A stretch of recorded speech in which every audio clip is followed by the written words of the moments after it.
Hello বন্ধুরা, Sulata cooking রেসিপির পক্ষ থেকে সকলকে জানাই স্বাগত। আজকে আমি খুব সহজে তৈরি করে দেখাবো কচু বাটা। আর এই কচু বাটাটা হলে কিন্তু গরম গরম ভাত, রুটি, পরোটার সাথে খেতে কিন্তু বেশ মজার হয়। আমি কিন্তু একটু খেয়ে দেখাচ্ছি বন্ধুরা, একটুও কিন্তু গলা চুলকায় না। আর গরম গরম ভাতের সাথে এতটাই পরিমাণে মজার হয় বন্ধুরা, বলে বোঝানো যাবে না। যদি কখনো এইভাবে কাঁচা কচু বাটা না খেয়ে থাকেন, একবার হলেও খেয়ে দেখবেন। একবার খেলে আপনারা কিন্তু বারবার খেতে চাইবেন। যাদের মুখে রুচি নাই তারাও কিন্তু এক প্লেট ভাত অনায়াসে খেয়ে নিতে পারবেন। এখানে কিন্তু আমি কচু নিয়েছি। আর কচুটা অবশ্যই নিতে হবে মুখের অংশটা বন্ধুরা। মুখের যে নরম অংশটুকু থাকে আমি কিন্তু সেই অংশটুকু নিয়েছি। এখন কিন্তু আমি ছুরির সাহায্যে খোসাটা খুব সুন্দর করে ছাড়িয়ে নিব। আমি খোসাটা খুব সুন্দর করে ছাড়িয়ে নিয়েছি, এখন অর্ধেক করে নিব।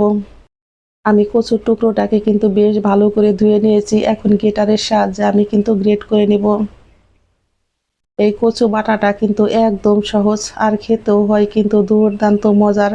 ছোট বড় সকলেই কিন্তু চেয়ে চেয়ে খাবে, এতটাই পরিমাণে মজার হয়।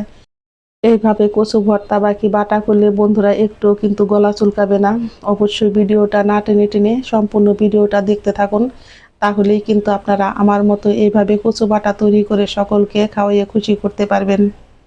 আমি কিন্তু সম্পূর্ণ কচুটাই এইভাবে সুন্দর করে গ্রেট করে নেব। আমার কিন্তু সম্পূর্ণ কচুটাই গ্রেট করে নেওয়া হয়েছে। এখন আমি একটা বাটিতে তুলে নেব।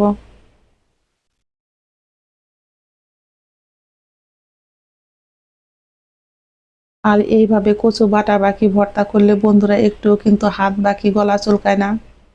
এখন আমি এর মধ্যে দিয়েছি হাফ চামচ পরিমাণে লবণ, আর দিয়ে দিব আমি এক টুকরো পরিমাণে লেবুর রস। এই লেবুর রসটা দিলে কিন্তু বন্ধুরা একটু গলা চুলকাবে না। আমি লেবুর রস আর লবণ দিয়ে কিন্তু বেশ ভালো করে এইভাবে মেখে রেখে দিব 10 মিনিট।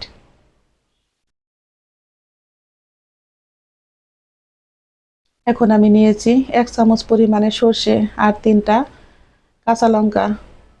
এখন জল দিয়ে আমি কিন্তু এইভাবে ভিজিয়ে রেখে দেব সর্ষেটাকেও 10 মিনিট। ফিরছি বন্ধুরা, আমি 10 মিনিট পর। এই কচুগুলো কিন্তু এখন হাতের সাহায্যে বেশ জোরে জোরে চাপ দিয়ে আমি চেপে রসগুলো ফেলে দিব। এই রসটা ফেলে দিলে কিন্তু আর একটু গলা চুলকাবে না। এখন এই জলটুকু কিন্তু আমি ফেলে দিব। আমি কচুগুলো কিন্তু জল চিপড়ে এইভাবে ছাঁকনিতে রেখেছিলাম, একটু কিন্তু জল নেই। এখন শিলপাটায় কিন্তু আমি বেশ ভালো করে মিহি করে বেটে নেব। শিলপাটায় এই কচু বাটাটা বন্ধুরা খেতে হয় অসাধারণ মজার। আপনারা চাইলে কিন্তু ব্লেন্ডারও ব্লেন্ড করে নিতে পারেন, কিন্তু আমার কাছে বর্তমানে শিলপাটা।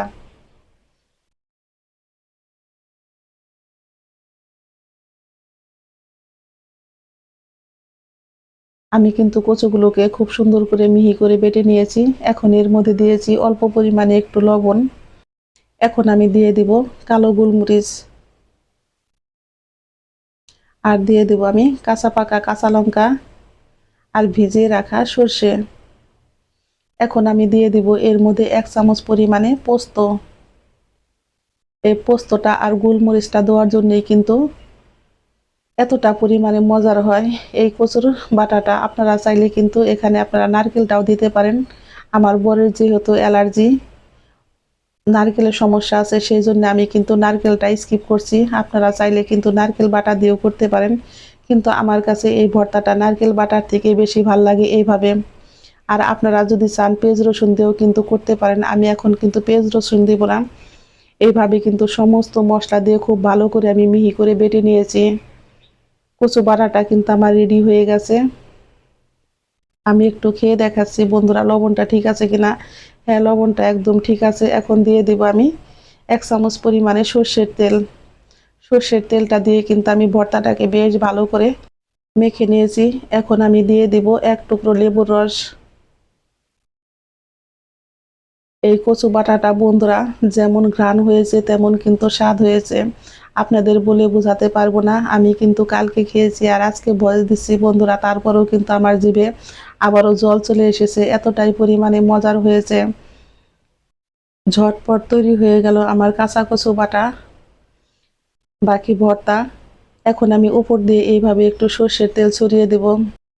আমার কিন্তু ভর্তা করার পরে এইভাবে পাটায় মেখে ভাত না খেলে কিন্তু ভালো লাগে না। কে কে আছেন আমার মতো পাটায় ভাত মেখে খেতে পছন্দ করেন অবশ্যই কমেন্ট বক্সে জানাবেন। খেতে হয়েছে সেই স্বাদ।